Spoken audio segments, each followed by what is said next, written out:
ಕಳ್ಕೊಂಡಿದ್ದೆ ಅಂತ ಹೇಳಿ ಪಾಪ ಭಾಷಣ ಮಾಡೋರು ನನ್ನೇನು ಮೊನ್ನೆ ಮಾತಾಡ್ಬೇಕಾದ್ರು ಇಲ್ಲಿ ನಾನಿದ್ದ 14 ತಿಂಗಳು ಇನ್ನೊಂದು ತರಲಿಲ್ಲ. ನನ್ನ ಪ್ರತಿನಿತ್ಯದ ದಿನಚರಿ ಸರ್ಕಾರದ official record west end hotel ಕೂತ್ಕೊಂಡು ಈ ಕೆಲಸ ಮಾಡಿದ್ರೆ ಈ ಕೆಲಸ ಆಗ್ತಿರ್ಲಿಲ್ಲ. ದಿನ ಮಾತ್ರ ಇನ್ನೂ ಮುಗಿದಿಲ್ಲ ವೆಸ್ಟ್ ಎಂಡ್ ಹೋಟೆಲ್ ಕತೆ. ನೀವು ನೆನ್ನೆ ಸಹ ನೀವೆಲ್ಲ ಹೋಗಿ ಅಲ್ಲೇ ಮೀಟಿಂಗ್ ಮಾಡಿರ್ಬೇಕೇನೋ. ನೀವು ಮಾಡಿದ್ರೆ ತಪ್ಪಿಲ್ಲ, ನಾನು ಮಾಡಿದ್ರೆ ತಪ್ಪು. ವೆಸ್ಟ್ ಎಂಡ್ ಹೋಟೆಲಲ್ಲಿ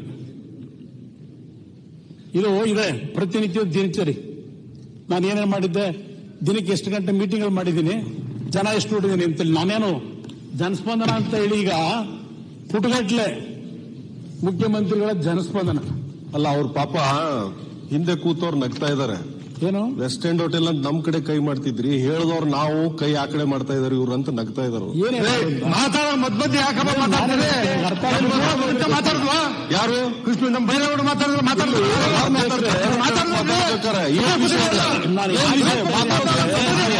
ಯಾಕೆ ಮಾತಾಡ್ಬಾರ್ದು?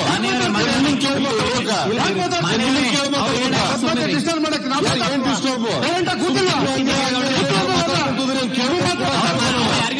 ಸುಮ್ಮನೆ ಮಾತಾಡಿದ್ರೆ ಕೇಳಕ್ ಇರೋಲ್ಲ. ಯಾವ ಮೀಟಿಂಗ್ ಆಯ್ತು? ಯಾವ ಮೀಟಿಂಗ್ ಆಯ್ತು?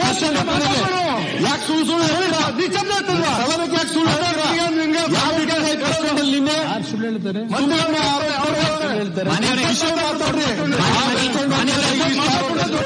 ಸದನಕ್ಕೆ ಏನ್ ಲಾಭ? ಹೋಟೆಲ್ಗಳು ಮಾತಾಡಿ ಸದನಕ್ಕೆ ಏನ್ ಲಾಭ? ಜನಕ್ಕೆ ಸದನಕ್ಕೆ ನಿಮ್ ಲೀಡರ್ಗಳು ಇದ್ರೆ ಗೊತ್ತಿಲ್ಲ. ಟಿವಿಲಿ ನೋಡಿದ್ರೆ ನಾನು ಹೇಳ್ತಾ ಇದ್ದೀನಪ್ಪ.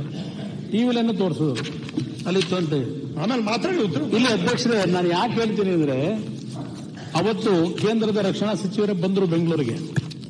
ನಾನು ಈ ರಾಜ್ಯದ ಮುಖ್ಯಮಂತ್ರಿ ಇದ್ರು. ನಾನು 3ನೇ ಮಾಡಿಲ್ ಕೂತ್ಕೊಂಡು ಅವ್ರಿಗೆ ಕಾಯಲಿಲ್ಲ. ಅವ್ರನ್ನ ಹೋಗಿ ನಾವೇನಿಗೆ ಇಳಿದು ಬರ್ತೀವಲ್ಲ ದಿನ ಬೆಳಗ್ಗೆ ಇಲ್ಲಿ ಬರಬೇಕಾದ್ರೆ ಆ ಹತ್ರ ನಾನೇ ಹೋಗಿ ಬಗ್ಗೆ ಕೊಟ್ಟು ರಿಸೀವ್ ಮಾಡಿ ಅವ್ರನ್ನ ವಿಧಾನ ಮೇಲ್ಗಡೆ ಮೀಟಿಂಗ್ ಹಾಲಿಗೆ ಕರ್ಕೊಂಡ್ಬಂದೆ. ಎಲ್ಲಾ ರೀತಿಯ ಕ್ಲಿಯರೆನ್ಸ್ಗಳು ಏನೇನು ಆಗ್ಬೇಕಾಗಿತ್ತು ಒಬ್ಬರದಿಗೆ ಅವತ್ತು ಕ್ಲಿಯರ್ ಮಾಡಿಕೊಟ್ಟೋದ್ರು.